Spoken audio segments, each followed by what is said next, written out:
Hey kiddos, welcome to another episode of New Player Podcast. I once again am your host, Shane Silvera. As always, I am joined by Jessica, All Play Healer Martinez, Yo, what up, guys? and Dan. Come on, that was a headshot, friend. What up, guys? Oh, how you guys doing? How's life? Life's It's good. going, man. It's Yeah. going. Still a little bit of a change up, chugging along. living in Yeah. a new place. Had God, to I'm so sick of fucking switch quarantine. spots. I'm sick of nothing being open. Like, I want to go out. Like, as much as I never thought I would get tired just like having to sit at home and play games all day and be able to just kind of like veg. And like, it's cool and like it's fun to do. And it becomes a point of research too, because I like to be able to have something to talk about. Like, God, I like, and we go outside to the park, but they're every other week they're enforcing some kind of mandate here in California, and Yeah, it's getting old. It's getting old. But in the quarantine madness, I mean, God forbid, if we go out, what are you guys playing? What are we playing right now? What games are we playing? Jess, I know what Dan's playing. I know we'll get to it Dan in a second. Are you playing anything right now? yeah. So I just started Batman Arkham Knight just like last week. Yeah, Yes, you did, and I'm so finally fucking made the happy you plunge. did. I did it. I was I'm itching so for a happy. game. I know it's been super fun. I Yeah. played, Arkham City and Arkham Yeah. Asylum way back when they first came out. Love those games. Yes. So I was definitely Yeah. excited for this. Just just haven't done it. I know. And people bitch about it. People bitch so much about that game just because of the whole introduction of the Batmobile. I guess there's this whole faux pub. You're not supposed to the Batmobile Batman game. I loved it. I love the control. I love the driving missions. I got right into it. Dan, what'd you think of the Batmobile in it? I had no problem with the Batmobile. It Me was either. solid. It handled very solid, dude. Like What the hell was about that? it was great for traversal. Sometimes I found Yes! myself doing less of the jumping off of the roofs and Which more is of. fun. I did Yeah. an Arkham Knight specifically, at least. Yeah. A lot of my traversal was with the Batmobile. Yeah. And yeah, because as much as fun as it is, I love launching, like, getting the upgraded grapple and just launching yourself off and That's flying fun. above the city. But Beautiful. when you And grapple it's out of the yeah. Batmobile, that Oh my is God, the yeah. shit, And that's dude. even, when you just straight jump out, you just So do a boosted jet. sad as Yeah. fucking fight. And then like But, you can just like dive into the Batmobile at any Yeah. point in the fucking map. Like Yeah. You can call it down anywhere. I love that aspect. I don't know why people bitch so much about that. I didn't I understand splooged that. every time I just Yeah. like And I started playing City and Origins again. Well, I've been dabbling and I've been playing a few minutes here and there. Just because the recent DC fandom that just went down, they announced the new Suicide Squad killed the Justice League, which looks fucking awesome. It's like, I think once they announced the Avengers for Marvel, DC's like, hey, double shift, let's shift into gear, because they came out with 2 games in one kind of event. They dropped the Suicide Squad to kill the Justice League, and then the out of canon, out of lore, the Gotham Knights game, which Batman dies. That's the first thing they show, is that Batman's killed. And, if you hear right, this, I'm dead. right, yeah. So yeah. they bring Robin, Nightwing, and Red Mask, right, or Red Hood. Yeah, Red Hood. which is awesome. It looks great. I like It how does like look in the cool. trailer they presented every one of their like finishing moves with like their insignia. Like Yes. I was really just completely turned Yeah. on. Like I like even with a game without Batman, which is going to be hard to top if it's obvious Batman's going to make his comeback in this game, but like it's going to be nice seeing the other characters warm up the environment on this game, because I really feel like it's just going to be them coming together saying, all right, we're going to take over patrolling Gotham.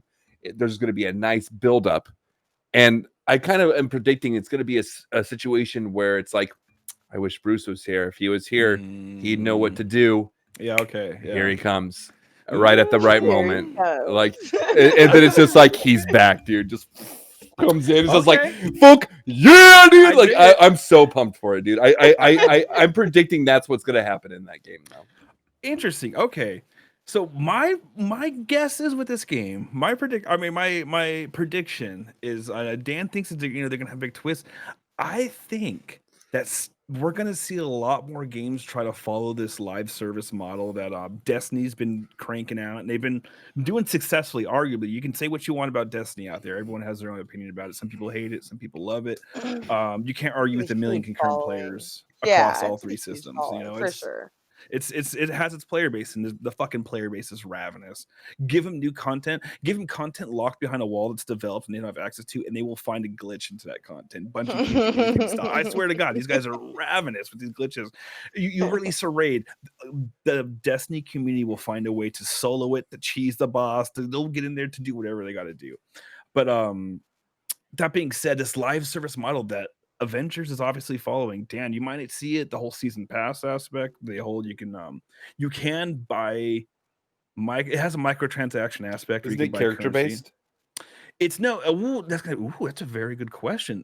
I think the characters might be DLC. They might be a certain amount of money per character if you want to add them on, which is what That wouldn't be surprising. that's going to be scary. Any way Maybe to they make will money. offer. I know you're going to see some feedback because you really have to have a great game to build. Anthem tried this live service out, and Anthem actually had the gameplay mechanics behind it, but because they didn't stick to the end game, which every live service game needs, you need to be a live service game. You need life after the campaign. Yeah, And Anthem can deliver definitely. that. And it fell apart.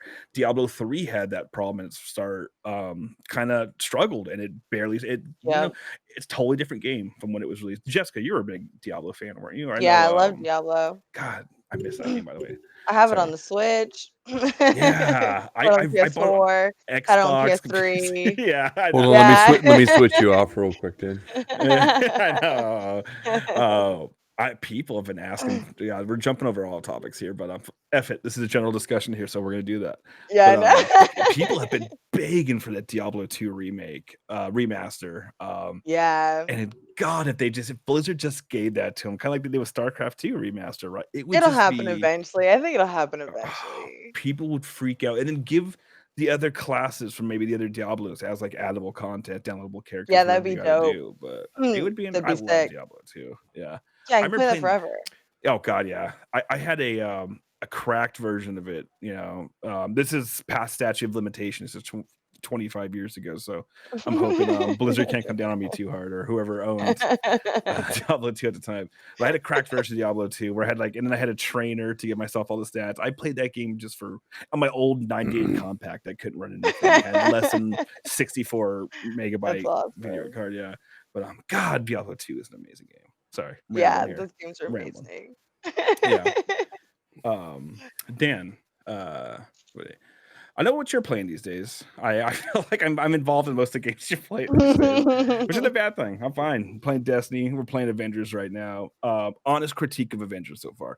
People are hating on it. People who playing it seem to be loving it. I kind of did want to start off by saying that there is another game I'm playing right now that you Oh, are sorry. aware of that is Go ahead. outside the Avenger that I'm kind of Please. diving into right now, and that's Control by Remedy. Oh, like God. I'm juggling between Yeah. Remedy and Avengers right now, and Yes. yeah, I have Avengers, and we'll get into that later because that's the game that we're both diving into together. Absolutely. But Control, it's made by Remedy, guys that made Alan Wake and Quantum Break, two games that I very much enjoyed. First time experience. Like Alan Wake, I think it was exactly what I needed in terms of a Stephen King-esque Silent Hill kind of game, but Yeah. completely original. It really just kind of just took survival horror in a way that I feel like it needed to go in. It's never been approached. Originally for a time. We've never like had one of the best mind-bendy mystery, a little bit less of the gore and a little bit more of the haunting, the ghost and spirits kind of aspect, but pulling it off in a way that made it good, because it's kind of hard to make a horror game to seem appealing to people, because Absolutely. there is the tension and getting people scared, but some people they don't have enough to bear through that. They get too freaked out and they just go. Alan Wake, they just made a way to make it a game in the sense that it felt like a shooter, so to speak, which is very interesting. I don't know. I mean, Resident Evil did it, granted, but I don't know. I just kind of like really got into the fact that like there was an element of keep the light on them so you can basically get rid of their shield and then just start finishing off with a couple rounds after that happened. Like that was kind of cool. A cool element for spirits, if you will, if you're gonna go For ahead and sure. shoot them to death at least, you know. Jess, What better did you way to play do Alan it Wake? than with light? Of course. I did not, but I watched. I know you watched a lot of it. I you was in know, Arizona during that time, I think, because I yeah, remember running. so No, I actually watched. Jersey. Yes. Yeah, and I watched him play one episode a night. We played it Oh as my like they were God. TV shows. So we sat Yes. down together, made the whole house dark. I Whole watched him event. play. It was amazing because I Yeah. just got to sit back and watch this whole game unfold. And he was so great at playing games. It was so cinematic already. Yeah. So it was an amazing experience for me. Like Absolutely. that's one of my favorite games ever, and I've never played it. Yeah. I just recently downloaded it on the Xbox actually. Oh, So it's on. I Yeah. was actually gonna play that before I started Batman, but I started Batman instead. But Understandable. And yeah, like Alan Wake's even one of those games you got to be like, well, like you said, it's got to be like, hey, turn off the lights. I need like Yeah. 2 hours to finish this episode. when I play that, for sure, Yeah. it's like after Jack goes to bed, I'm gonna sit down. I'm gonna play one episode each Absolutely. night. Like that's exactly how I'm gonna do it. Get I the did right that with Resident mindset. Evil 7 when I just had Jack. That after I had him, that was the first game I played after having him. And Wow. I Okay. played it only at Ooh. nighttime. I Yeah, and remember. I legit screamed in that game. He was like in his little swing, and I I like woke remember. him up. I got Oh, so yeah. I scared. That remember game that scared story. the shit out of me. Yeah. Yeah, and I like woke him up like Mm. twice. It was so ridiculous. God. Ah. And they It was originally are the Max Payne makers, aren't they? Remedy? Because they made Max Payne, didn't they? That's a I very don't good know. question. That's where Tom would come in handy. Yeah, I feel like yeah. Sorry, we didn't even Yeah, it's okay. step into that. Unfortunately, Tom couldn't make it with us today. I'm sure he'll be back. Don't worry too much about Tom. The fight did not drive Tom Yes, away. I want you guys to know that Remedy right did now. make Max Payne. we love Good call. Tom. Thank you, Tom Jess. was- Appreciate Yeah, no that. problem. And Oh but like God. but like they Jeez, did Alan Remy. Wake and then they did Quantum Break, which is like they took a break from the horror element and they Mhm. went pure science fiction. Yes, which And is a good thing. honestly, like they keep that signature time bendy slow motion kind of aspect of gameplay that I also believe Max Payne was big on. Obviously, I never really played the Max Paynes, but like I admire them. And then Yeah. like Control comes along, and I feel like Remedy just went, wouldn't it be cool if we took Alan Wake and we took Quantum Break and fused them together? And made the Like traversal it's a lot futuristic, but better, it's too, yeah. paranormal. It's a Yeah. very paranormal game. Absolutely. And like it's very interesting to see exactly where it's going because you literally end up in the bureau that investigates this kind of shit. And it's Right. like something happened to the actual bureau to where they're in a crisis mode paranormally. Like they couldn't contain their own what they control. And Yeah. you go in there, you're sent in there to kind of basically clear out these rooms and basically kind of set everything back to where the bureau has more controls over these certain areas of the actual bureau. So Okay. Spoiler it's alert, pretty by the interesting. way, everyone. Thank you. No, but no, absolutely. And I've seen great stuff on it. Critics love it. Like you said, Remedy has a great effing track record. They really got Max Payne. They have Quantum Break. They got Control, and that DLC alone, that's based around Alan Wake, makes me want to pick that game up. And it's on sale right now. I Yeah. think for I think might sell mine either today or tomorrow. But I remember seeing Control at E3, tripping out on yes, that and being like, it "What?" was It all like looks yeah, it was so trippy. It out was there, like so we don't know what's going on. Yeah, Yeah, but it was so mysterious and trippy, yeah. Instantly thought it was gonna be something cool. Yeah, I love out there games like that, and it's I've heard the controls were great. It plays well on PC, it's just as well it does on console. So why? And Yeah. I think it's one of the a big proponent of the ray tracing, which is something we're gonna get into in the news. These new graphics cards that are coming out. Yeah. Hint, hint. Yeah.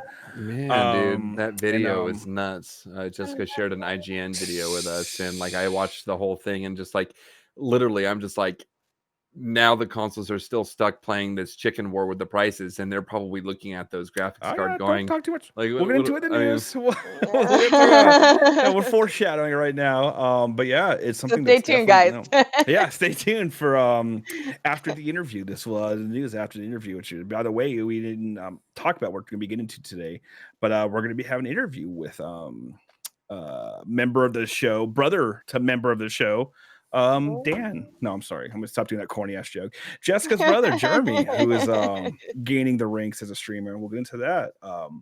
And speaking of graphics cards and streamers and everything, let's get into it. Let's talk about streamers. What are our thoughts? So I had kind of a thought I threw out at Dan and Jessica earlier before the show started, and we didn't want to talk about it too much. Dan made a point. We don't want to get into it too much because we want to kind of make it fresh and raw in the air here. But I could never get into the whole streamer thing. I mean, I watch like there's a guy named Moxie who's real big in the Borderlands community just because he makes builds. I wouldn't call him a streamer as much as I'd call him a content creator. Someone who's like he makes videos for like, these Borderlands builds and it gets hundreds of thousands of views. Very popular. All his builds are fucking fire. If you play Borderlands 3 and you're at end game and you're struggling on the mayhem levels, go give Moxie a look up. I think it's Moxsy on YouTube. But awesome Borderlands builds will help you. And if you play on PC, he even adds his game save files so you can just easily attain it. But anyways, yeah, sorry. I don't really I never got into the whole streamer aspect. Dan we've talked about it, and I have a feeling just because I know you guys personally. I'm pretty sure you guys aren't into streamers that much either, correct? Am I right there? Yeah, never been my cup of tea. Yeah. I Is tried, there a reason? I tried a few times. I could just never really get into it, which is weird because I've always loved watching people play games. Yes. I really enjoy that. Like I've always been that way since I was young, so I thought I would be really into streamers when it came around. I really tried and I just couldn't get into it. I don't know if it's more just like I want to be in person. It's a different feel. I don't know. Man, yeah, and I've always been like, this is technology. I was born in '88 here. I'll go ahead and pull the curtains over. I'm 32 right now. We So I was all born were. in '88. Jessica's 24, 23 or something like that. And Dan's as old as he looks, so about 42, 43. But no. excuse me, I'm 67. Okay. Yeah, so we lived through this technology era. We were around before internet was a regular thing, and that's kids is something that not everyone had to deal with. But being able to watch friends play games was something I dreamed about as a kid, and I love being able to do that. Like even now, I'll still watch anime if I'm sitting there like eating a meal, and like I'm by myself and not with my family. I would prefer to be able to watch one of my friends, and I'll do the request. If I see Dan playing Destiny, I'll always throw a request out there, just try to watch his live stream because that's entertaining to me. Watch my friends play, but for some reason I can't get into the whole like famous streamer thing. And my theory is the people who are streamers are our generation. And this is a theory I float at you guys. And the people who are really watching these streamers, these hundreds of thousands of viewers for Dr. Disrespect, for Shroud, for Ninja was invited to play Fortnite in the middle of fucking Times Square for New Year's. It's like so ridiculous. Like they were a band. Like they were Aerosmith. Yeah, that's like the most ridiculous thing I've ever heard in my life. I It's would bad, never go somewhere to watch somebody like that play. Like that's insane to me that people would do that. I feel like they cheated because I don't know if you know No how offense it's like to anybody. Sorry, guys. If you guys are really into like streaming, like that's great. Personal it's just totally not our cup of tea. This is just our opinion. We're just letting you know. Like it's just not our cup of tea. And this is pretty absolutely. And I understand the whole like, first of all, I would not let alone maybe this is the type of person you are. Maybe Dan, Jess, and I are all kind of the type B or type C personalities, whatever the laid back one is, because I don't know if you know what it takes to require to go to Times Square during New Year's, the whole ball dropping event when it's a whole big deal and shit. It's a quarantine thing. Like this is pre-COVID. I'm talking. I lived down there. Yeah. You can't pay me enough money to go celebrate New Year's Eve in Times Square. Yeah. You're in a pent up cage basically between, and you can't go out to get drinks, you can't go out to the bathroom, you're sitting there and you're stuck for hours. You have to get there hours in advance in the freezing cold. Oh yeah, in New York, in the East New Coast, York. Yeah, in no December. thank you, no thank you. I have no desire to do that whatsoever. I don't want anything bad enough to do that. I made the mistake of going again, to the no subway. offense, guys. Yeah. Again, we're talking about, we're the lazy personalities. We're the personalities that go into the park and being calm. We don't want to do shit. Yeah. So, I made the mistake of going on the subway like 3 or 4 days before New Year's, and I was pressed against the wall to get to my fucking shitty. No, it was actually a beautiful apartment, but it just happened to be in Jersey City. It just happened to be in a very shitty city. But it was just, and I know, I'm sorry, we're just a random tangent here. Just the fact, I'm saying, the hoops you have to go through and then have to give the masses not a band. You're not giving them Drake or God forbid DJ Khaled. You're giving them someone playing video games in the middle. I mean, I feel like I'd be ripped. But like I said, I think our generation is the generation that we are the streamers, and the generations who are watching are maybe the younger ones, the ones who kind of grew up with iPads in their hands and phones that can stream to the internet. Like, we didn't have phones that can stream to the internet until we were well out of high school. And there's two things that I think about when I think about streaming, and the first thing is, I'd rather just be doing what he's doing right there on the screen. Why don't I just play the game? Like, and I get to experience what he's doing. Let me try. Like or she, you know. To me, it's like one of those situations where it's like I can have a lot more fun playing the actual game that this person's playing than watching them play. The second thing I would think about when I think about streamers is, when I'm watching a streamer, I'm going to have to sit through all the boring shit till it gets good. And I actually see a moment of interest in that stream where I'm like, damn, that was impressive. That's what clips are for. You record yourself, you edit it later, so show me the highlights of your stream. I'm much more interested. We're so lazy. We're like, just show us the good. But not to mention, though, the connection I have with the person that's streaming. I can go watch my buddy Shane or my friend Jessica go ahead and play this game that this person's streaming and have a much better experience because we're experiencing it for the first time together, hopefully. And that awe factor's there and that personal relationship and connections there. I can't go, hey, fucking random dude over here that's streaming, that was pretty badass that what you did right there. He's not going to be like, man, dude, you were right there with me when we saw this shit. I've known you for a couple years. Like, but, you know, we play games. You know, it's like there are people maybe that don't have friends that game, that maybe that's their only, you know, interaction with other gamers. You know what I'm saying? The whole point of a streamer is to make their audiences feel like they're a part of the experience. No, and totally. they come up with innovative and interesting ways to do that. So I respect them for their craft. But Dan, what you're kind of getting on about, like, experiencing it with your friends for the first time, that's kind of what these streamers are providing to these people who probably maybe couldn't afford the game, or like, and I understand, don't have the ability to perform at the level these guys are performing. Like Ninja, who wins every fortnight, or like, he has like a 70-80% win rate, you know. That's for sure. Battle Royale game, that's some talent shit. And and then, you know what, I'm gonna go ahead and be totally honest here. I'm gonna go ahead and admit to you guys, I can't stand watching these guys play because they're making millions of dollars off of video games. It's something I would just dream. Maybe I'm jealous. Maybe this is some envy coming out of old Shane. Oh, see, it's not even that for me. I think that's just ridiculous that they make that much money. It's like teachers should be making that much money. You know what I'm saying? Like, that's capitalism fucking for you. gamers. Like, I'm sorry, man. Yeah, like that's absolutely ridiculous. Streamers should not be billionaires or millionaires. Like, that's absolutely ridiculous. I'm sorry. Like, what are you doing? You're busting your ass that hard by what? Playing video games? Okay, great. I do that too. And I take care of a 4-year-old autistic toddler at the same time. You know, that's great. How much money do you want to pay me? I don't get paid for doing my job and playing games. Like, absolutely. But I know, and I get that. I totally get that. But hey, you can think, that's a good point, because these streamers are taking time off, and they talk about you talk about some of these YouTube content creators who were making like buku bucks until YouTube started introducing some of these restrictions on, like, you know, if your video has too much violence in it, it's no longer monetized. So you have these YouTube content creators who lost out, and just overnight they lost out in millions of dollars.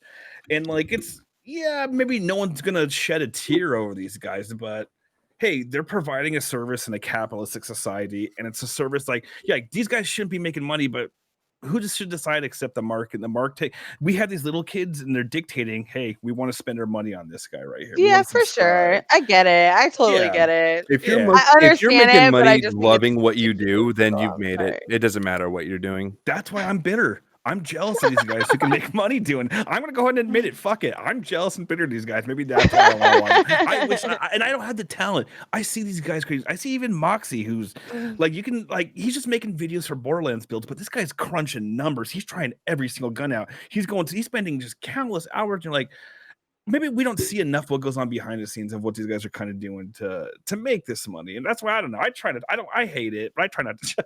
I think that's a valid point. I try not to judge, and like, I know we're bagging on it, but we're gonna be interviewing a streamer here in about 10 minutes. But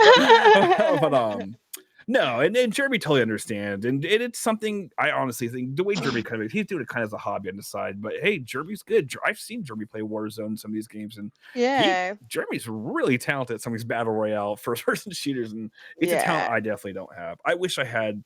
And then, not even mention that, it's a personality streamers have to bring while they're playing the game. Dr. Disrespect has his edgy in your face attitude. Ninja has his boyish Dutch. I feel like that's another reason why I can't really get into the whole streamers too, is because they are all personalities. Yes. Like, and 1,000%. That just kind of like, that's just like, it's like lost in translation. You know, it's like, you feel if like I'm watching someone play a game, like, bro, just like chill, sit on the couch and like play the game, and like let me just watch you play it. You know, I don't need you like screaming, yelling, or dressing up, or like, you know, telling jokes, or, you know, like, I don't need all that extra stuff. That's all I'm saying. Like, I just enjoy watching somebody sit and play a game. Be quiet. You don't need to talk. Like, it's cool. It does kind of turn into like this super hyphy manufactured and I can't stand that, you know, and I can't stand that. And majority of streamers, all the big streamers are males. They're all these like young white males, you know, all these little young white boys. There's like I know there's like one really like top main female streamer. Her name's like Pokimane. She's like super cute, you know, and again, it's like another stereotypical, like, so like, and like anime and pink and let me wear cat ear headphones, and no offense to any of that, but it's just like, I feel like everything's so over the top or such a stereotype, you know, like an acquired taste. It's a language that speaks to only certain individuals, and it's a language that we don't understand. And I love anime. I love all that stuff, you know, like, I'm totally that person too, but like, I'm not when I play games at home, like, I'm not doing that when I play games at home. When I play games at home, like, I'm just chilling in like pajamas. Like, yeah, you know what I mean? Like that guy from the WoW episode of South Park.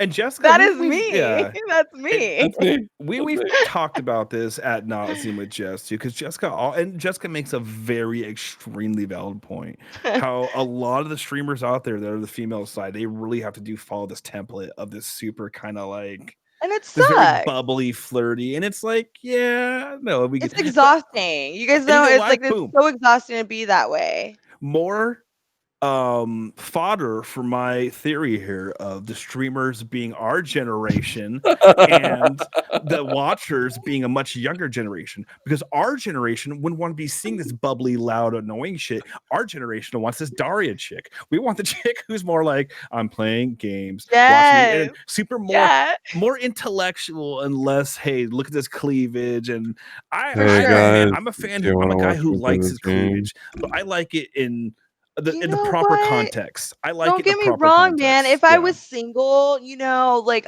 I would probably be playing video games in lingerie on Twitch. No, you wouldn't. Jessica, Dan, I know you way too well. No, you wouldn't. Jessica would never do that. If I was single and I totally would. I totally would. She'd have to answer to her parents for money. Brothers, and it was like, you know, like, I need to find a way to live. I'd be crying while I'm doing it. Don't look at me. Please subscribe. Please subscribe. $5. Best part about it is there would be people paying for that, watching me cry, saying, "Don't look at me." Yeah. People be like, "Yeah, I'll pay for that. That's Oh hot." my god, dude! I'm Alright. so turned on. I'm gonna give her 20, into dude. that, I'm gonna give her yeah. 20 just for I'm like, yeah. straight up, dude. I know I just met you, but like, fuck, dude. Oh You Christ! cry on, dude. You Good cry your Lord. heart out, dude. Oh no! All right. Well, Sorry about today's that. Monday. Huh? Sorry, All right. guys. Well, Is it we Monday? can all repent today, lost but track we of can time. wait a week for Sunday hit as well. But regardless, all right, guys. Yeah. So I don't know. In conclusion, like I said, it's nothing that I don't feel like any of us feel like we're above it. It's just never been our cup of tea. I understand it. I get the whole community aspect I of it. understand it. I appreciate it. I know it's a Absolutely. lot of work. I know, like, running like a social media, like, having a social media following like that is Yeah. a lot of work. Like, I get it. At the same Yeah. point in time, though, like I kind of like it's a really weird part of me that feels that if I did stream and like I just had that one guy that was watching that just be like, yo, dude, it was pretty sick when you pulled that move back there. I'd be like, oh, I gotta stream some more, dude. Just like, Hey. let's fucking go. Hey. Maybe it's just like I think what we're missing is the act of actually doing it. We've observed it from the outside, but we're just on the outside looking in. If What we you're actually go explaining- in and we do it, Yeah. who knows how it would affect us? What you're Maybe. explaining is basically the whole premise of Death Stranding. Getting What? likes and getting likes and stuff for like delivering packages. Like the whole like you can say what you want about Death Stranding just being this walking simulator and stuff, but it really is kind of like this like very interesting kind of like introspective look at like this weird instant gratification based off digital currency that doesn't really mean anything. Like you get these like I was building roads across that entire game because I was getting thousands of likes by other people. I'm like, Wasn't "Oh, that the look at best? it." You're just like, yeah, all right. Hey, these streamers are getting likes and views. It's instant gratification for content you're delivering. It's like, for addicting. original It's very much content. it's That's- addicting Yeah. stuff, dude. Welcome to 2020. That's the world we live in now. People Part of the feed human off of that. psyche. It is a Yes. drug. That is a drug, man. Death Stranding. I'm telling you, even if you don't play it, go watch a streamer play it. I'm telling you, whoever's playing Death Stranding. Dude, just Yeah. watch that. Watch Ah. that episode of Black Mirror. They have an Never. episode of No, Black it's Mirror gonna like that. It's like the I same will. same Totally will. thing. Yeah. It really is. I the guess same I thing. guess when I'm thinking about streaming, I guess when it comes down to it is like you just got to look at it as social media. That's essentially what it is. Yeah. Yeah, and like I said, it comes with being a personality. But you know what? Hey, a bunch of people who don't even watch streamers talk about it. Let's get the real pros opinion on it. Let's go ask Jeremy about it. Let's go into this interview and see what old buddy Jeremy has to say. We'll be back right after this.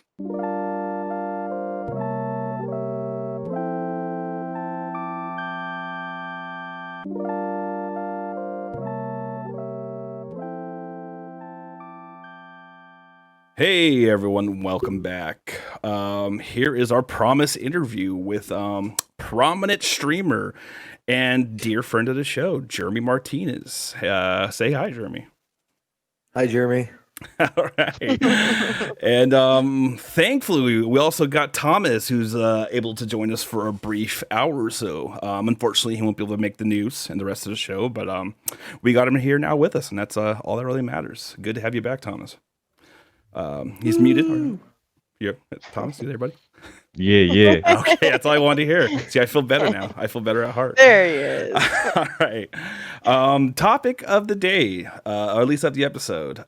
Streamers, Jeremy. Jessica, Dan, and myself. Streamers. Yeah, we had a big discussion, and essentially you're in it. We want to hear your thoughts about it.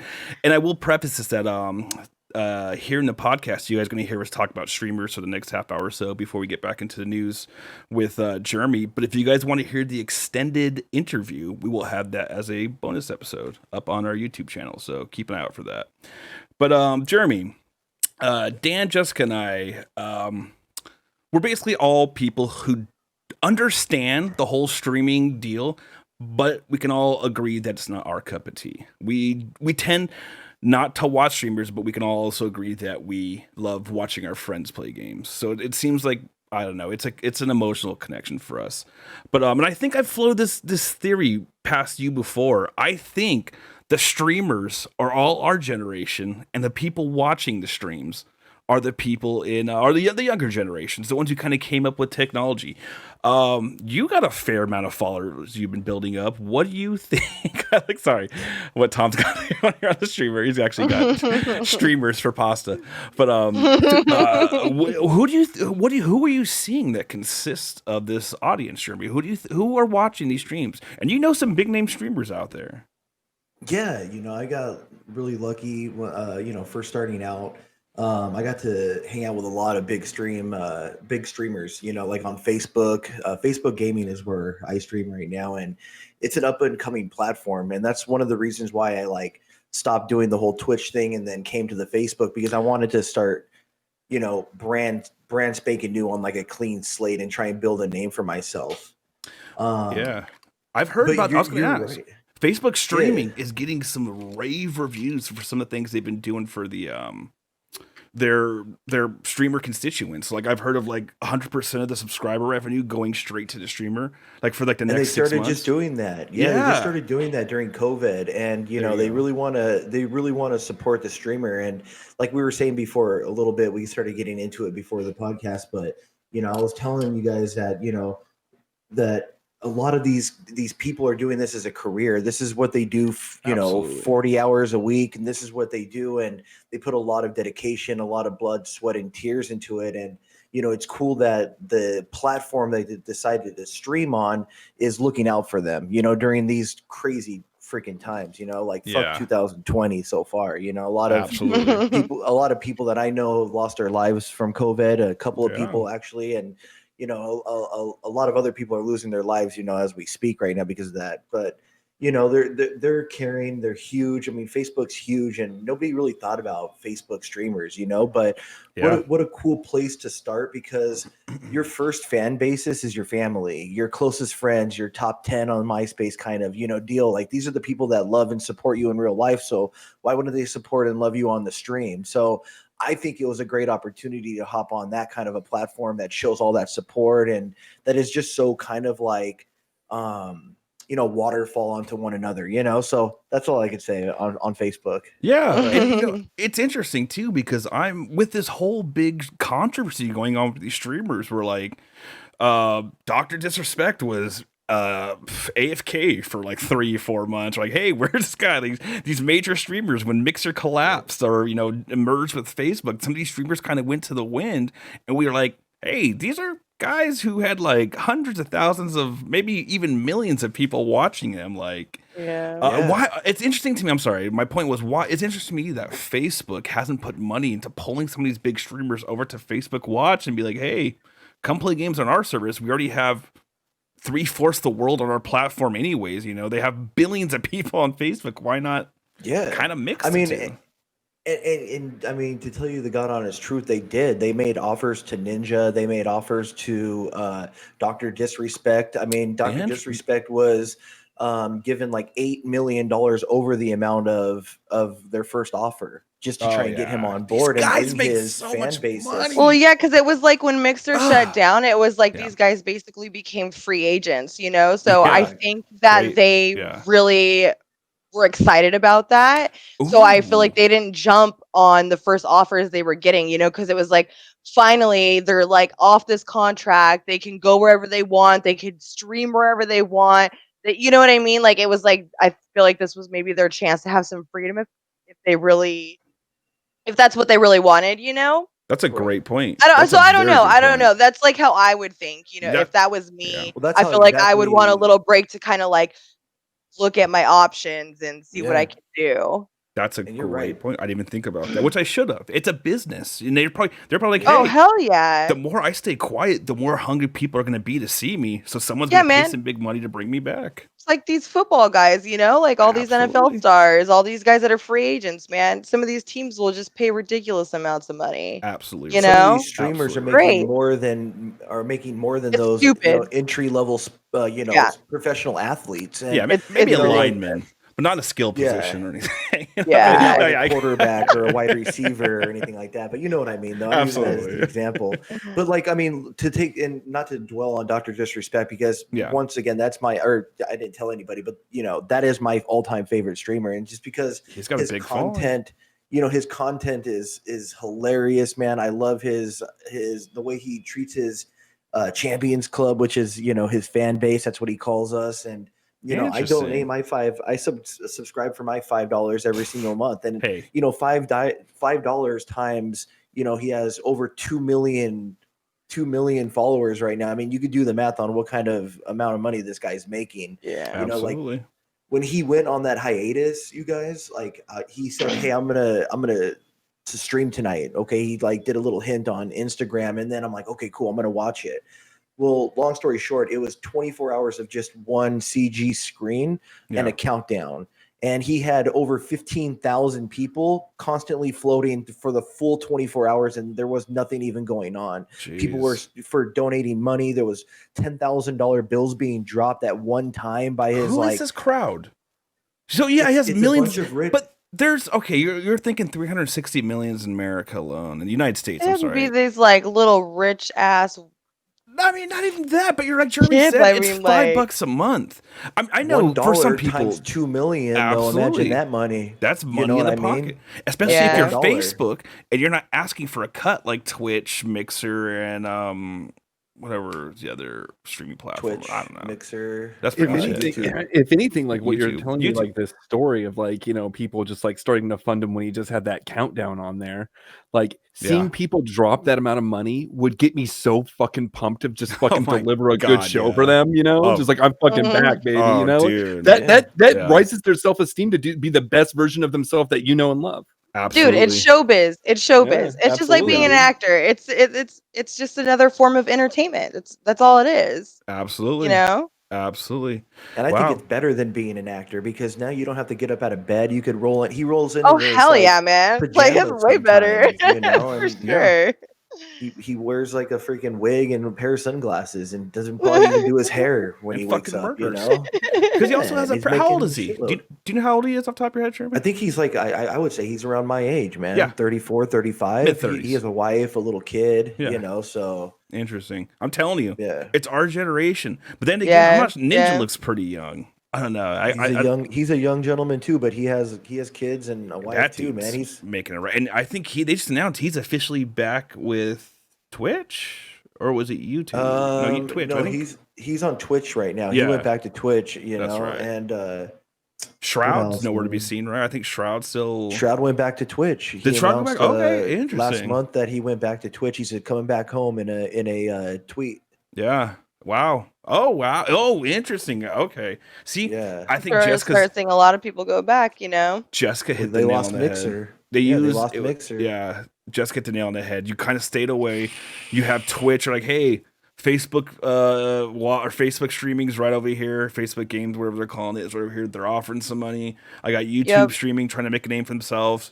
Twitch, if you want me back. Yeah, there's like those 3 big platforms. I would just be like, yo, who's gonna give me the fattest offer? Like. Wait, so are we saying these guys have contracts with Twitch? Maybe is it like, hey, so maybe instead of taking 25%, you're taking 3% of my subscriber income. Maybe they negotiate deals like that, or. That I levels of commitment to Twitch, like partnerships and stuff like that with Facebook. Like there's different levels of Facebook, there's different levels to Twitch. And the higher you go or the highest level, you're on a contract. You have to have a lawyer, you have to have all that type of stuff because now you have legalities that are set into place, and they don't want you, they're saying, hey, we don't want you to do this. Here's all the legalities to what we don't want you to do. And if you break it, we're going to kick you off. And that was the big thing with Dr. Disrespect. He got banned live on his stream. That's the thing. And he still till this minute doesn't know why they banned him. And Twitch doesn't have to say Twitch only has to say, we banned you because you broke our acknowledgement and our contracts, but they don't have to tell you what he broke specifically. Exactly what he did. Yeah. They're notoriously quick with that ban hammer, Twitch too, without reasons. They're like, hey, you hit some part of our community guidelines. Go ahead and feel free to check whatever one you hit. Like, we're not going to even, I had my struggles with Facebook in the ad center. I started a New Player Podcast Facebook page. Again, you can reach us at New Player Podcast on Facebook. And I was banned for like the first month off the ad center because of the background I custom made for it. And I was like, okay. So I sent the appeal and then heard no response. I'm sitting there trying to maybe get some Yeah, I stuff hear on they're there. really get some shitty posts. getting back to people about that kind of stuff. It took like 2 or 3 weeks for this appeal process, and then finally they got back like, "Oh, our mistake wasn't. You were fine." And you know what? There was something about like making a brand new page and then like putting too much stuff out there. Maybe I was a little too overzealous, and maybe that's what triggered it or something. It looked like a spam page. That's how excited I was for this podcast, guys. So maybe I was getting stuff out there too quickly. But I wasn't offering anything. It was just a free podcast for awesome Yeah, that's listeners. ridiculous, though. Yeah, I feel like that's ridiculous. That must be a different like division of Facebook too, like when it comes to podcasts or something, because I answer to a hierarchy called Facebook Gaming. So whatever the rules and regulations that they're making in that department, I have to follow those as a streamer on that site. Interesting. 'Cause I did start What's the biggest rule? I want to know exactly what Dan has. Copyrights. Copyrights. Now, when you think of copyrights, you're like, okay, don't play like Lil Wayne or don't play some Drake music while I'm playing Modern Warfare, because that's going to get you that program right away. It's not even a person. I got hit with it on YouTube, which we explained. It's an algorithm. Our third podcast. Yeah, we had that great song from Ginseng Bright, which is now replaced by our awesome new Super Mario Lo-Fi song by an awesome artist who will be mentioned in the comments. Go and check him out. But absolutely, sound teams into copyright is such a touchy thing, and like they have this fair use law. But it's like, yeah, you can use a fair use law. All you gotta do is take them to court and then just use have the judge. Yeah, and it's like, oh yeah, really? Let me do that for my 4 episode podcast, bro. I want to use 30 seconds of this song, but all right. Yeah, so ridiculous. Copyrights also, when you're a Facebook streamer specifically, like how I play GTA, I play GTA RP. Absolutely. Okay, when we build these cities specifically, we have to build like the sirens of the police cars that are non-copyrighted, because people copyright the sirens of police sirens on YouTube and stuff, and those people will get you too. So you could think of that how defined and how much you could funnel this in. It goes all the way down to like ads on benches and stuff like that. And they'll flag you. May I add, everyone, when you hear these real crappy transition songs, not the songs are amazing, but when you hear these real self-created ads and they're crappy great. transitions I make, thank you, Jeremy, I appreciate it. That's because everything needs to be original content in these pods, and this is all stuff we're learning as we go. But correct. Yeah, and that's the thing I'm starting to learn. You need every single bit of your content to be original, to be self-made, or you bought the property license to it, you own it, you're completely in control of it. Yeah. So that's why I'm pushing the cool Dan. Part, man. Yeah, Dan. Go ahead. So for our fans who don't know, because Dan hasn't flexed at all, Dan is an extremely good artist. I'm going to put Dan up on the big screen here. Musician. Dan's a great artist and a musician. Great at the bass, the guitar. Yeah. Dan, can you do drums? How are you on drums?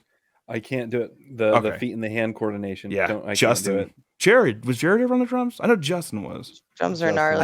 I played drums. My buddy Jeff can rock the shit out of those drums. Sorry for those who don't know, Justin, who was on our last podcast, The Fad, the guy we interviewed last time. Justin Kong, very good drums, or mediocre, journeyman, not mediocre, but like Justin. Yeah, he's proficient. He's very proficient at them.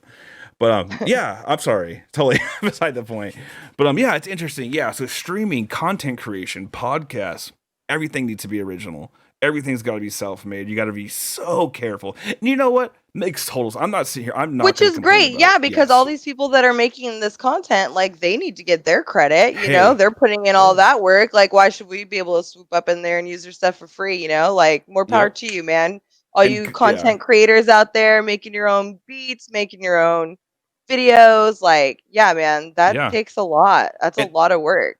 Thank you. Yeah, and absolutely great point, Jess. And God bless all you guys putting out content like on copyright for free. Tokyo Machine, and you just look at our credits. These guys who are like the saviors for us because they're making our podcast seem semi legit.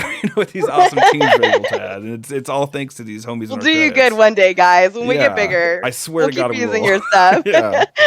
We have I know what I have this buddy in Tennessee. I'm just gonna go ahead and plug him right now. I'm not gonna say his name because I don't know if he wants to, but I got this guy in Tennessee. I'm gonna say his first name, Jim. We'll say Jim, but making this awesome leather works. He already sent me and my wife a free wallets. He hand stitches these leather wallets. I should brought in the video if I had any effing sense at all. I could show you guys this awesome tri-folding wallet for males, origami wallets for women, of card holders for people who are into wallets. These awesome things.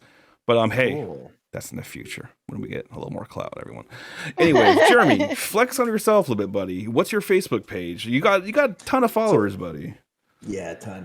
It's at official Dank Gaming. So it's at official Dank Gaming, and if you guys could follow. I usually stream throughout the week. I had a new job, so I've been focusing a lot on training and getting out of training, and now I'm learning the new role. So I'm going to start streaming again. It's going to be usually later at night, between like 7 and maybe 12 o'clock at night. Awesome. And I usually get a lot of people watching at night because people can't sleep nowadays. Hey, and I don't play Call of Duty Warzone at all. And it's because of people like Jeremy. I like watching. Like I said, I'm not into streamers. I watch Jeremy play games all day. Well, one, he's a homie, and two, this guy effing slays at Warzone, and I love watching this stuff. I'm seriously, dude. Like I love seeing talent. I do. Like that's why I will never disrespect any of these streamers because all these dudes bring straight talent, and that's. Hey, yeah, for real. It's you can't argue with that, especially in a capitalist society. That's exactly what we are. If you bring the skills, you bring the viewership. That's exactly what we are. So more power to you. It's more about creating the community, man. Absolutely. Creating the community and building it for the people that are coming in and dedicating their time and watching you build something or just watching you play video games. I remember living with all you guys and watching some friends play video games and just sitting there smoking, watching play. The Last of Us or something over and over and over because you couldn't get past a part, but you're all in it together. It's just like that, but with 2,000 people watching you and telling you and rooting you on and giving you good vibes, and that's what it's all about is the good vibes of the chat. I love talking to people in the chat, and I love seeing their support, man. And that's the reason why I turn the computer on all night. I love it. And we even in our podcast, we kind of touch on, well, I'm not a big fan of streamers. I watch plenty of content creators on YouTube, like Moxie for Borderlands 3 or any one of the millions of Destiny guys who helped me get through any of these lost sectors, these adventures, these dungeons, soloing the prophecy. I'm watching all this stuff, and they're not streamers, but I'm watching the content they're creating. So who am I to ever... we're not. I'm like saying we'll preface. I don't think we've ever bagged on streamers. We've all said it's not really our thing, but it's a very neutral ground. And yes, and I will specify that I did admit yesterday it's mostly because I'm extremely jealous of these guys. I wish I had the talent to be a streamer. I would. There's certain. I just can't do it. Like I just could never do it. You know, I feel like that's a lot of time and energy to do that. Skill. Honing a skill like anything else in life. Absolutely. It's cool multitasking. I think a lot of people get a trip out of your Overwatch playing. I think you're pretty fucking good at it, dude.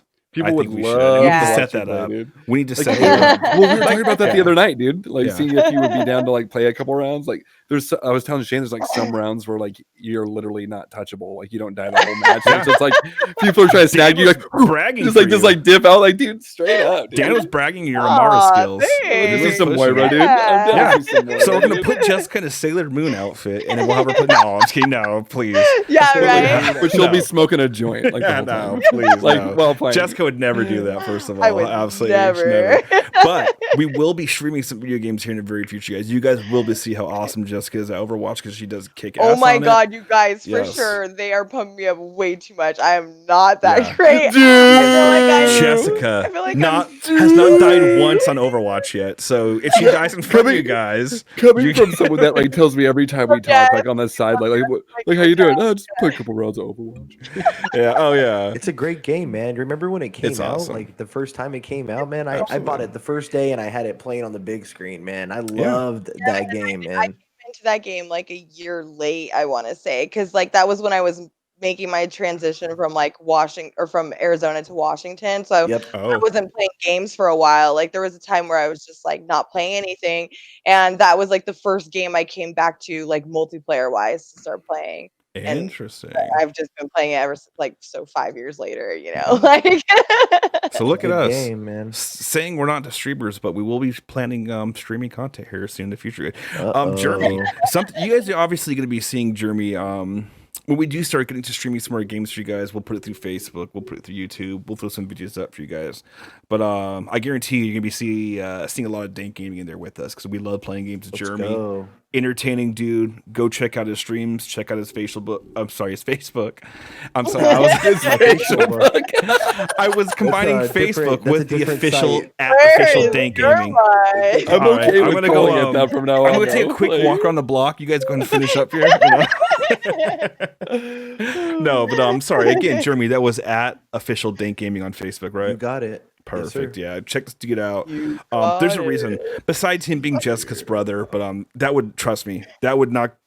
We wouldn't care if he was Jessica's brother and he was not entertaining. We hang out with Jeremy because he's an entertaining dude. It would change. True. Yeah, we're not nice people now. Seriously, Jeremy's an awesome dude. He's entertaining as all hell, and we love playing games, guys. So go check him out. Seriously. Thanks, guys. Love you guys too. But how's it going, by the way, Jeremy? Just on the streaming side, on the Facebook side, because you announced this right a little bit after your gorgeous daughter was born. Jeremy has a gorgeous daughter, beautiful wife. How's it been juggling the streaming life and being a dad? You know, I'm glad you asked that question because it's hard, man. It's a different lifestyle. I used to be able to just hop on and just play whenever the hell I wanted and just tell Una, I'm upstairs, leave me the hell alone. And get away from me, woman. Yeah, like it was okay. I had a door lock and everything. She had a secret door knock, and if I didn't hear it, she wasn't coming in. Secret door knock. A sensor that buzzes when she passes a certain stair.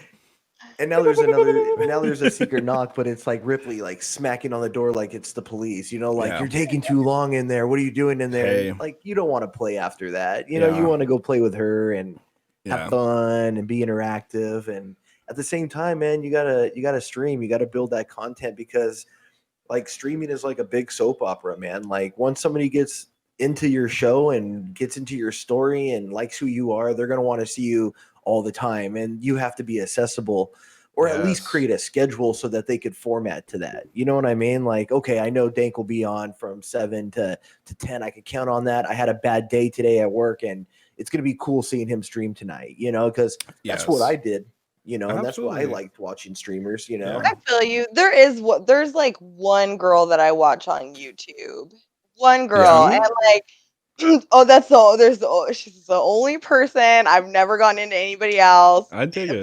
That's how it starts. And like it's totally how it started, It was like I just got involved in like what was going on in her life. She shares about what's going on in her life, and I got totally hooked, and I was like, oh my gosh, like I love her. I want to be your friend, like in real life. If you ever come to Washington, like totally stay here. I like talk about her to Adam, I'm like, oh my gosh, so and so on YouTube, and he's like, oh my gosh, Jessica, but I'm like, I totally know it's so lame, but it's the same. And most mediums are kind of like that. You get into like a radio for a while. Like you hear like Howard Stern, you listen to these big radios, Joe Rogan, Adam Carolla. You listen to these guys, and they're like, you kind of hear about their fan base, and people get this connection with people they listen to and kind of watch. You get this, you hear about their lives. You kind of hear about the behind the curtains and stuff, and you get this. Totally, it's an intimate relationship. You really do follow with these people. Like it's. Totally get that's it. what creates the bug, though. Like let's say you guys were let's say you were in that chat, Jessica, with your friend that you like, that streamer that you like watching. Yeah. Your friend, and when you pop in, you don't say anything. You just send a like, and then she sees it and she's like, oh, hey Jess, how you doing today? Like, oh, how's Jack? Oh, that's awesome. And then you're like, oh my God, she's like saying my name and she's asking about Jack. Like this girl is cool. Or like write me back on like Twitter or like Instagram and stuff. So like there is that, like there's a few girls that I like on social media that I actively like talk to. They respond back to me, you know. Yeah, it's great. It is really cool because that's what makes it better, more fun. Like, okay, like clearly they're just another regular ass person. Correct. Like just like me, they're just putting their life like on social media for everyone to see. It's like that's crazy to me. That's like very ballsy. Like like that just takes a lot of confidence. Like I don't give a fuck attitude. That's what it has to be. For like sure. Like okay. Sure. Yeah, I mean, just doing this podcast was like hard enough for me. I'm a pretty big introvert now. What? Like, Look at how good you are. High anxiety. People love Jess on this podcast. Everyone who listens to Jess instantly loves her. Right, so like the insecurity is unwarranted. I feel like from Jessica. Dan and I have a reason to be insecure over you. No, Dan doesn't either. Look at him. He's got a. We're all pretty awesome. He's got a Bruce John Travolta villain as he sulks into the darkness. John Travolta villain. I like it. What movie am I thinking? Like Taking a Felon? That movie's fucking great, dude. I actually really like that movie. Yeah, it actually was not bad. Thomas, can you Google that movie Swordfish with John Travolta? No. Like, but Swordfish, the guy that directed Taken. Amazing movie, by the way.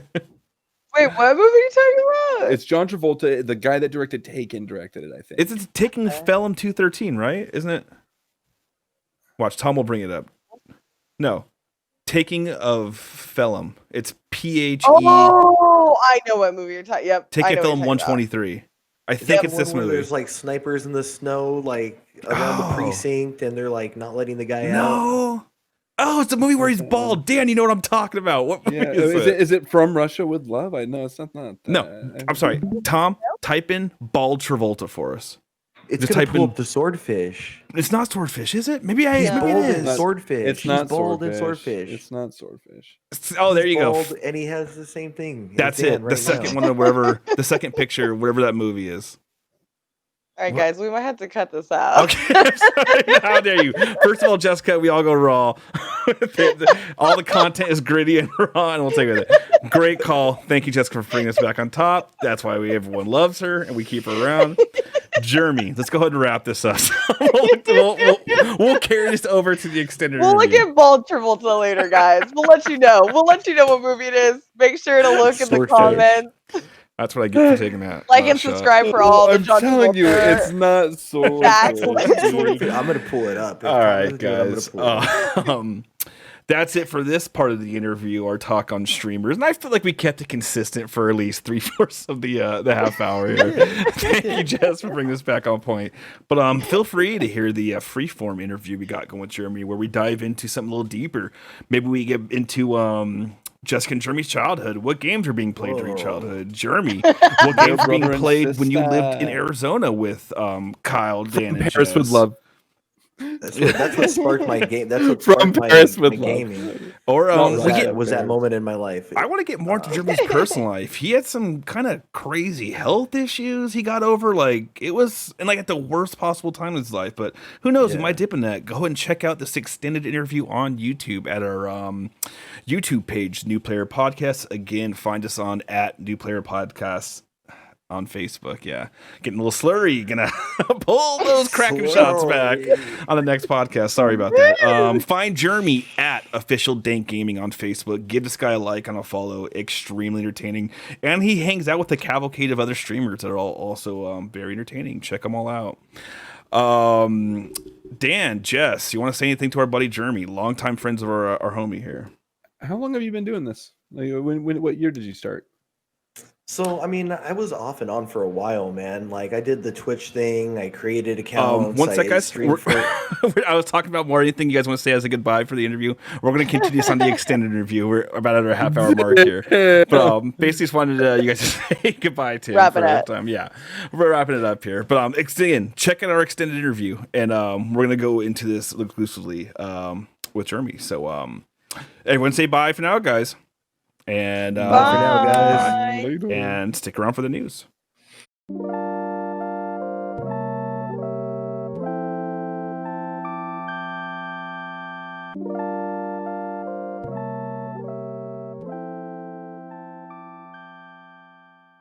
Hey everyone, welcome back. What an awesome interview that was once again, right? Jeremy bringing it hard. Absolutely amazing. Good streamer talk. I think we held strong. News, gaming news. God,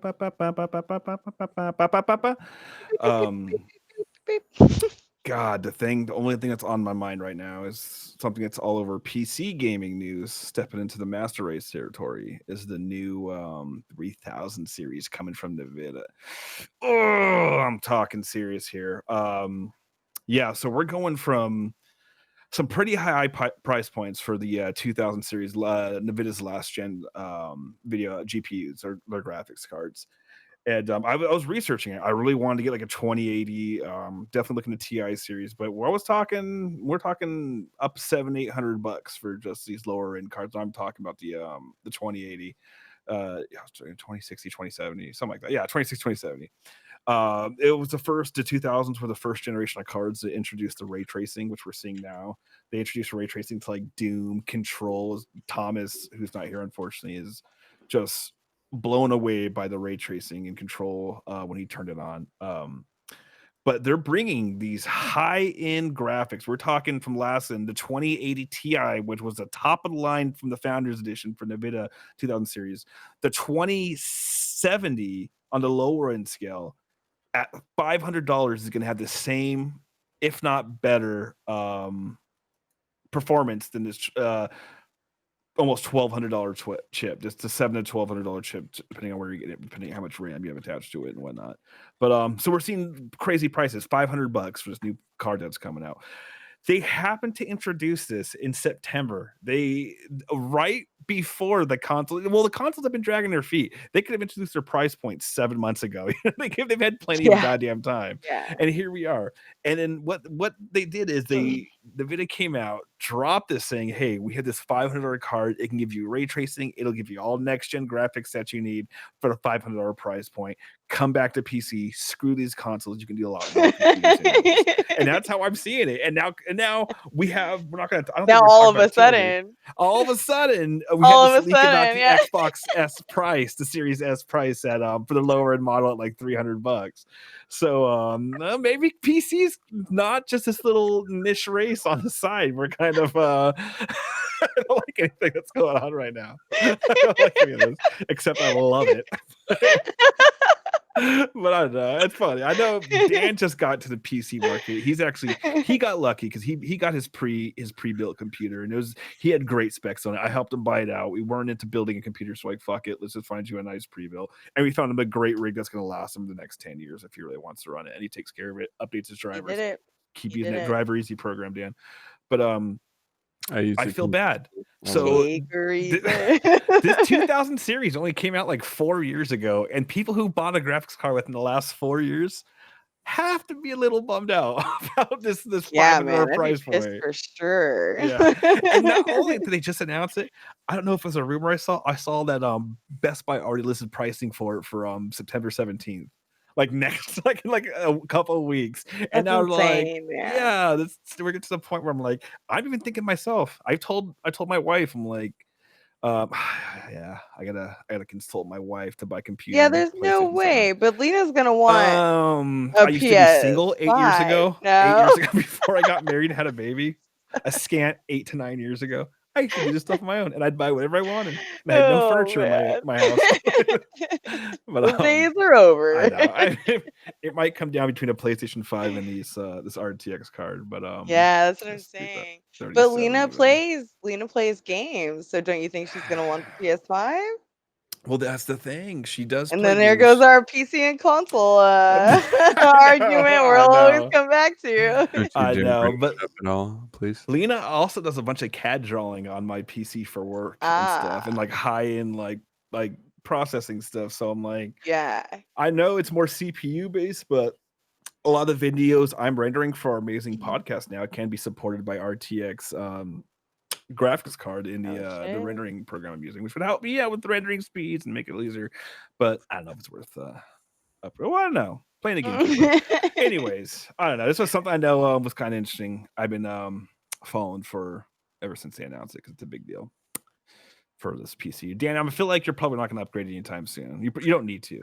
I don't think I need to, but like the most exciting feature of the NVIDIA launch is that they basically went, okay, you consoles are, claiming that you're getting pretty close to catching up to us. So let's go ahead and not only surpass you, but let's take this high-end gaming experience, if you will.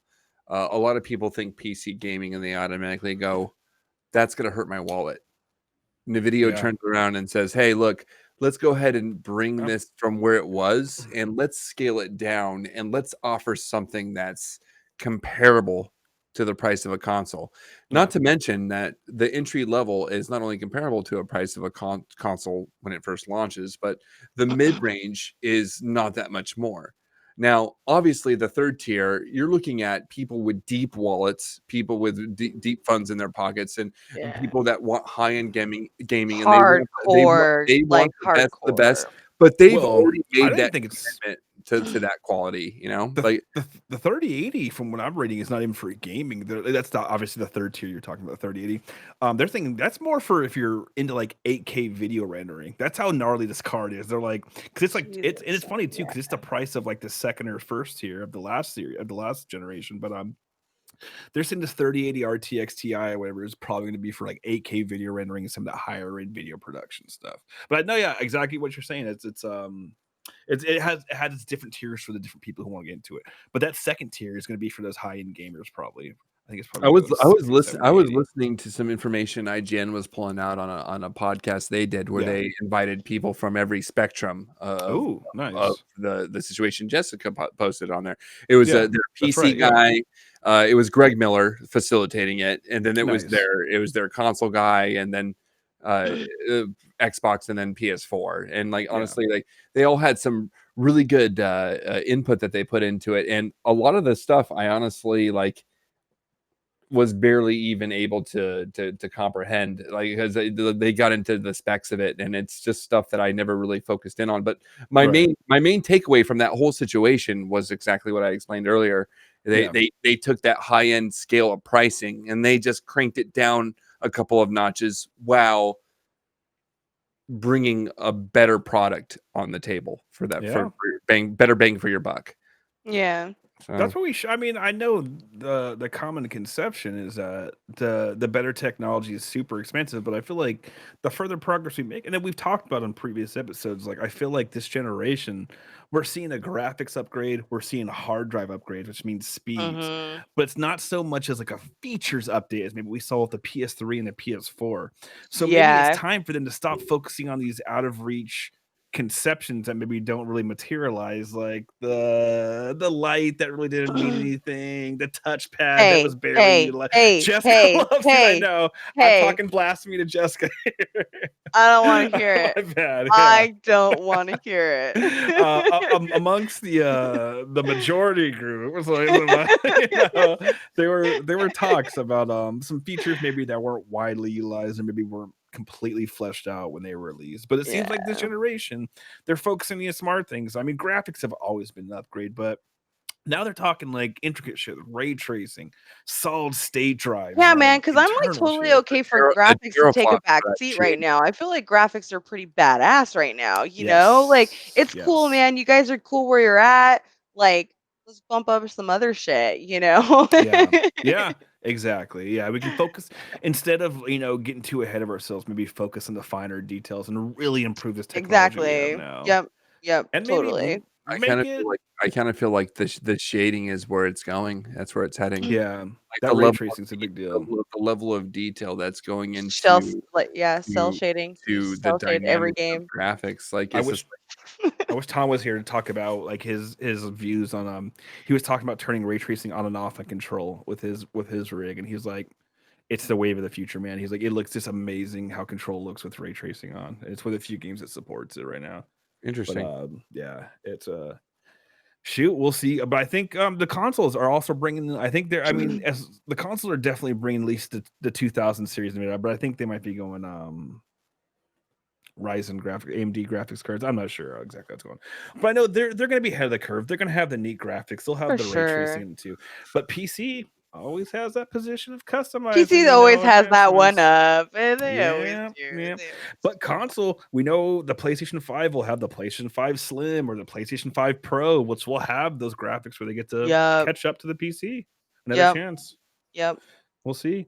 Dan, buddy, I feel like I remember you saying you had a story you want to talk about. What you got for us today? Well, I mean, like, it's not about the graphics cards for the PC, but okay, we don't need to talk about it then. Next story. No, it's not. Hey-o! Sorry. Dan French signing off, dude.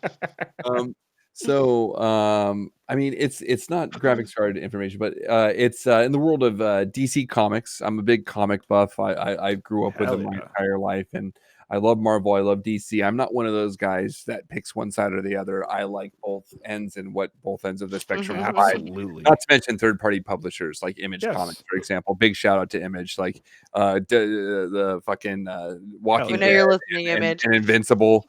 Like, oh, like good series all the way around. I mean, Dark Horse Comics, where you at? You got them. But I was reading some information that kind of concerned me about Ray Fisher, the guy that plays Cyborg in the Justice League. He's basically I loved him. I loved his Cyborg. I loved his Cyborg too. It was great, and honestly, it was Joss Whedon, the director, his version or his take on Cyborg, and ultimately, Zack Snyder made this version of Justice League that didn't really get cut. About I was told by a good friend of mine that 20% of it is about Zack Snyder's piece of that theatrical version. The other 80% about it roughly is Joss Whedon's take on the Justice League. So they scrapped everything that Snyder had going. That's why it's such a big deal coming to HBO Max next year, is because we were actually going to get to see Snyder's original vision for the film. But regardless, there's been some news going around that Ray Fisher accused Joss Whedon, the director for the reshoot of Justice League, of basically abusive and I read about this. Sorry, go ahead. I'm sorry. Yeah. No, it's okay. Like, it's just really bad abusive behavior, a bad environment. And the biggest takeaway was the producers of the movie, a guy by the name of John Berg. But not only John Berg, which I don't really know much about, but Jeff Johns, producer on the film, enabled Joss Whedon to be this way towards the people on the set and create these horrible conditions. And Jeff Johns, if you don't know who Jeff Johns is he is a writer for DC Comics, and honestly, he has notoriety.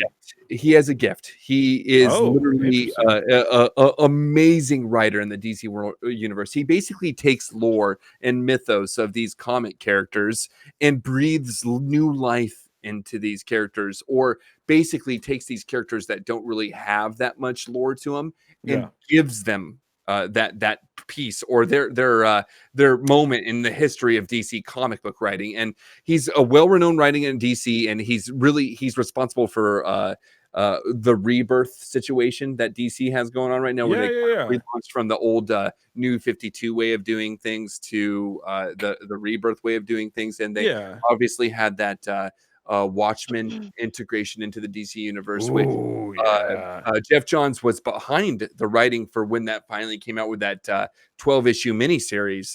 Can I just say, the DC has always been effing great about that too. Like, Marvel focuses, and like I think Marvel's finally learning their lesson, probably taking a lesson out of DC's book about Marvel focus on your Iron Man, your Captain America. DC like, hey, we're making like the dude who directed Guardians of the Galaxy is now making the new Suicide movie, James Gunn. He's like, I'm not going to show you all these main name characters. I'm going to give you a bunch of characters you never heard of. You're going to have Dot Man. You're going to have and DC, you're right, Dan. You're talking about this guy, John. DC has always done a great job of bringing characters you've never heard or cared about to the forefront. Like, hey, now it's time for these guys to have their shine a light. And I really like a lot of that is from the influence of Jeff Johns. A lot of the previous writers in DC history, they brought these characters to the table. But ultimately, they ended up kind of fading into the mist. They had their little tiny piece back then, but the background that he uses very consistent continuity in the comics to apply that continuity to the new comics, and it makes it fucking beautiful, dude. I have a massive respect for Jeff Johns. So ultimately, when I got this news, it really kind of hurt me a little bit. I was kind of just like, I don't picture Jeff Johns as being that guy that enables this director to be like, yeah, go ahead and treat everyone on set like shit. and create this negative hold on. Let's get behind this word enabled, first of all. There's different types of enabling, and there's different types of abusive workmanship.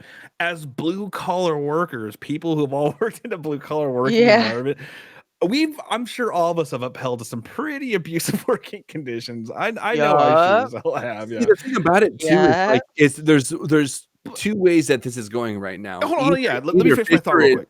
Yeah, go ahead. Real quick. There's several different types of enabling. There's like, hey, I have this guy's a pretty aggressive, shitty boss, but I'm part of this whole DC lineage and I'm doing my dream job. And guess what? I'm going to stick up with it so I can get onto a different project and do something else.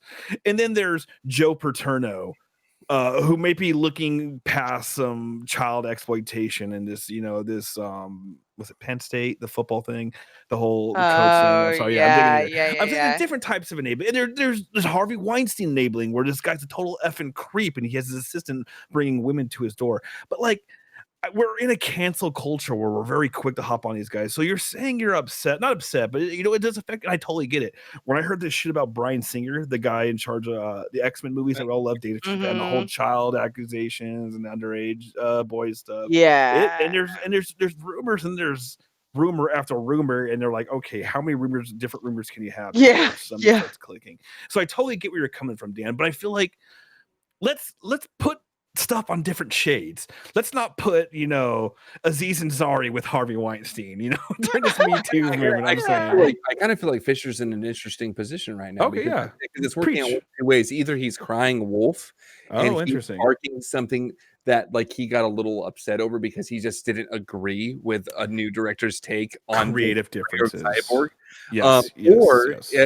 Or we're in a situation to where he does have some pretty juicy information, but you know how Hollywood is. Something behind the scenes is keeping him intimidated, if you will, from taking the plunge into divulging the entirety of the experience of the situation. We'll never So basically, he requested a third party at Warner Brothers to investigate this matter. Yeah. Warner Brothers did just that and brought in a third party. Arbitrator. There you go. But Fisher's been kind of reluctant to spill the beans, if you will. So right. Warner Brothers, everybody's kind of just like, dude, what the fuck? You started this shit. You're not finishing it. What's the deal? That's my perception. I may not be fully caught up on this information, but ultimately through that whole experience, like I get it, man. Like if Zack Snyder had a different vision for your Cyborg that you were on board with, Josh Whedon comes in saying, I'm doing the reshoot. What I say goes. Creative differences can be a situation that kind of, hinders that experience. But ultimately, what I got out of it is just like, I really hope that Jeff Johns isn't one of those guys, these guys that I look up to in DC history as that really just sucks. The most best material that DC has to offer. Some of the most creative shit I've ever fucking read out of DC came from Jeff Johns. So it's just like when I hear that, I'm just like, don't be one of those guys. Don't be part of that. I don't think, but would it be? Don't be put in that category where you're just a fucking asshole, dude. As long as you're not victimizing other people, and I'll even go like, I'm not trying to take a political stance here and shit, but like, even non-physical, like what Louis C.K. did could easily be considered victimizing people. I'm not going to go into this whole. We're not going to even go to that bull crap outside of video games. But what I'm trying to get at is like, it's a line, and like we can all be victimized in a certain sense, but like you said, that creative differences. And hey, if it's the director coming telling you, that could be the same as a new ops manager coming to the building and say, hey, I know you've been doing these reports for this guy for a while. Guess what? You're doing it this way now. I don't care if you don't like it, because guess what? I'm the new boss. And there does come a thing with directors for that kind of stuff. So at a certain point, who's the employee? Who's the employer? What's the tier? What's our chain of command here? But I get what you're saying. It's all perception in my opinion. At the end of the day, like I said, unless you're not victimizing someone, I don't care if someone's an asshole. You know what? Kanye West is a fucking weirdo. It's not going to stop me from liking his music. And also, you're not in Hollywood, and like, great point. You're really going to expect to not be treated like shit? It's like, come on, like that just comes with the job, right? It's like, come on.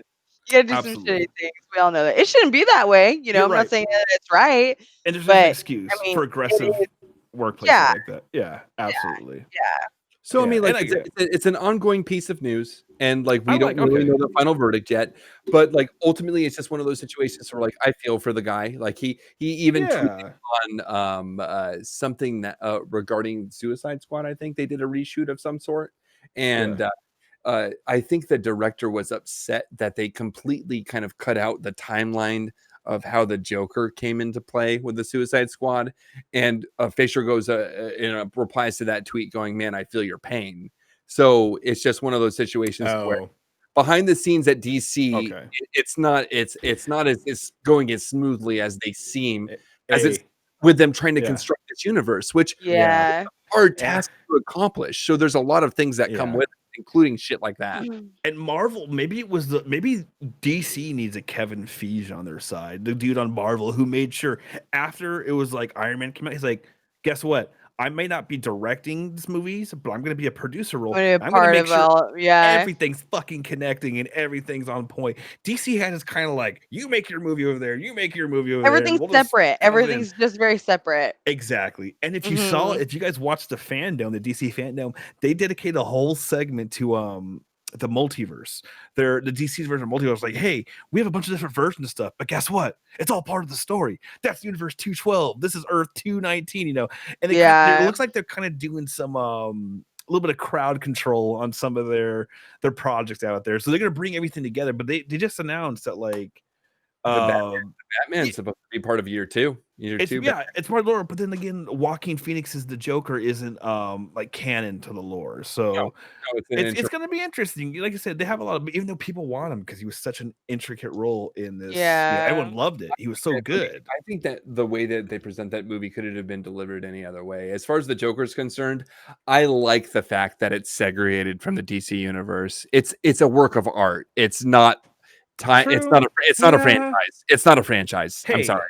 That movie's not part of a franchise. I just went through the last 12 years of Marvel amazing continuity. You've been spoiled. I want fucking more from the DC. You've been spoiled. You've been spoiled. I'll give you these straight. I have such a special fortune because my second date with my now wife was seeing the Avengers in 3D because it was right next to the movie theater was playing it right next to Buffalo Wild Wings. We were having our date. That's how classy I am. That's what you know. I love that. I took her to sushi the first day, so F all you guys.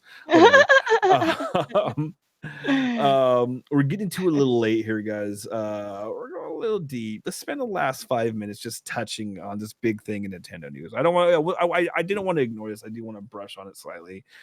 Jess, Mario's 35th anniversary. Yeah, 35th anniversary. So it includes, let's see, Super Mario 3D, Super Mario 64, Super Mario Sunshine, Super Mario Galaxy. Oh my god! It's just so it's gonna be pretty awesome. I thought it was just okay. No, I should have known because the first Super Mario All-Star had like 4 games on it. The old school Nintendo one. It's an insane list of games. Yeah, Mario 64. Super Mario 3D. My wife doesn't play mini games, but she loved Mario 64. Like I feel like most people, like if you talk to people, they're like, yeah, I don't play games, but I play Mario games. Exactly. Like it's like everybody, you know, it's like I feel like that's just like a given. Yeah. Like you don't even have to be a gamer. I feel like that game has touched a part of your life somehow, you know. Yep. It transcends gaming. Definitely. And also, even a lot of like I don't want to specify this to just females because I played a lot of it too. But like a lot of girls I talk to, like especially my little sister, my wife, all played The Sims. A lot of people I know. And you never played The Sims, right? I never played The Sims. Surprisingly, I know. Surprisingly, that's like totally the kind of thing I'm into. Like now, you know, I love that kind of stuff. But yeah, I don't know. Never did. Mario though, Mario games, man. Give me some of that. I played all those, you know. That's funny Nintendo, too. Super Nintendo. Did you play 64? Mario 64? Oh yeah. I never played it. I never. Dude, everything, all of them. I mean, I feel like Super Mario 3 was probably like one of my favorites, though, for sure. God, yeah. Oh yeah. Yeah. Absolutely. Yeah, and I think maybe it's because I came late to the 64 world. I think it came down to we could either I know we had a Sega Saturn, but we didn't have a 64. We And had a then Sega Saturn. that's too. right, and that's why you're Knights. of course that the one theme Clockwork- that Jessica can always What was it? bond over. There's a certain song that hits our group pretty hard, and I don't know if I can bring it up now, but the hell is that?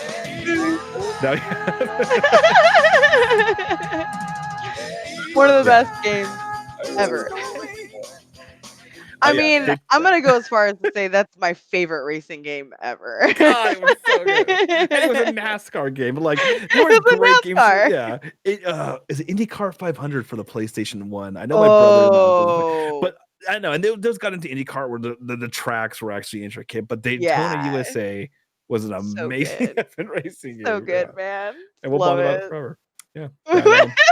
We didn't need to borrow talk. We went right to Sega Saturn, but I think everybody knows. Everyone knows it came out, right? 35 years. Everyone knows about Mario. We love it. It's out there. Go get it. Are you saying that Mario's been out for Nintendo. 35 years? Yeah, I know. Dan, No thank way. you for thank you for following along, Dan. Yeah, 35 year anniversary, and the new All-Star game came out. But we're running along here, guys. We're already going on to an hour and a half, including the interview. So we'll wrap it up here. Plenty of plugs for today. Again, you can follow us at on Facebook at New Player Podcast, as well as our YouTube channel. Please come subscribe to us, guys. It helps us out a lot. Every time I see that subscribe number go up, it's like just we get tingly. It makes us so happy. I get involuntary leg spasms. It's bad. But Jess, Dan, we also got some more platforms going up. What do we got, Jess? We do, yeah, guys. We're on Twitter. We got a Twitter up here. It's at New Player Podcast, and cast is CST. Awesome. CST. Perfect. But everything else is spelled normally, right? Everything else is normal. Right. New Player Pod. CST. Whatever dummy did that. Shane. Dan, what else we got, bud? On Instagram, I made an account here, so it's Player New Podcast. Awesome, not confusing at all. I'm just kidding. It's literally New Player Podcast. It's at New Player Podcast on Instagram. Awesome. I wanted to throw you through a loop, guys, but it's literally the same as you would see on Twitter and YouTube at New Player Podcast on Instagram. I've got one post on there. It's soliciting. I don't know if I said that right, but episode 3, which was a great episode. The last episode we did before this one, where we basically talked about PC versus console, and we did an interview with our boys Justin and Bryant, who did a podcast back a couple years ago called The Fad. It's a really great material, guys. So if you want to give us a listen, episode 1, episode 2, episode 3, and now at episode 4, it'd be great to kind of get your feedback. New Player Podcast. Yeah, you guys heard it here, guys. Follow us on all those things. Subscribe, follow, retweet, whatever you guys got to do. But that's going to wrap it up for us today. Keep a lookout for the extended interview with Jeremy, because I guarantee that half-hour podcast is going to run along, because we love to talk. We didn't know anything about. We got a talker. So this interview hopefully will give us a little bit more insight about the world of streaming as well. It will. Jeremy is a very informative dude. Jeremy, he'll give us a download. But yeah, again, guys, that's it for us. Stay tuned for this episode. Check out the extended interview with Jeremy, and just listen to everything we got for you guys.